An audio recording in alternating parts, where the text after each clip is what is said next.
بسم اللہ الرحمن الرحیم۔ واقعہ حضرت معاذ بن جبل رضی اللہ تعالیٰ عنہ اور حضرت معاذ بن عمر رضی اللہ تعالیٰ عنہ کا۔ یہ دونوں صحابی بڑے ہی مشہور تھے۔ مشرکین کے بت جہاں پہ بھی دیکھتے اسے توڑ پھوڑ دیتے، ٹکڑے ٹکڑے کر دیتے۔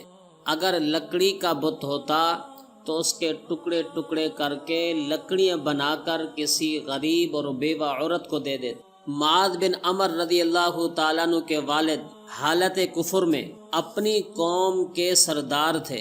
انہوں نے ایک بت بنایا ہوا تھا جس کو روزانہ غسل کراتے، نہلاتے، خوشبو لگاتے، آراستہ کرتے تھے۔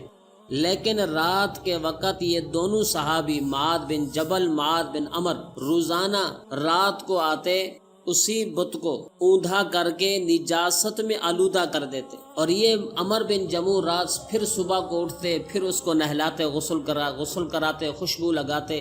کئی روز تک اس طرح چلتا رہا۔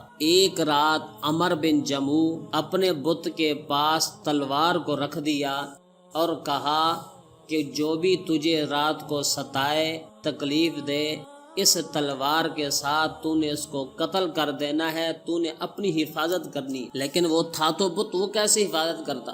یہی دونوں صحابی رات کو آئے، رات کو جا کر بت کے پاؤں میں رسی باندھی، پھر اس کو ایک مردار کتے کے ساتھ رسی میں باندھ دیا اور ایک کنویں کے اندر اس کو لٹکا دیا۔ صبح کو عمر بن جمو نے بت کی یہ حالت دیکھی تو سمجھ گیا یہ بت بھی باطل ہے، غلط ہے، یہ راستہ بھی باطل اور غلط راستہ ہے، اور میں نے غلط راستے کو اپنایا ہوا ہے۔ جو بت جس کو ہم نے خدائی مقام دیا ہوا ہے، اس نے اپنی حفاظت نہیں کر سکا، میری حفاظت کیا کرے گا؟ اس لیے عمر بن جمو فوراً گئے، کلمہ پڑھا، مسلمان ہوئے، توحید پرست بنے، بت پرستی کو چھوڑ دیا۔ اللہ نے پھر عمر بن جموح رضی اللہ تعالیٰ عنہ کو وہ مقام دیا کہ وہ جنگ احد کے اندر لڑتے ہوئے شہادت کا مقام حاصل کر گئے۔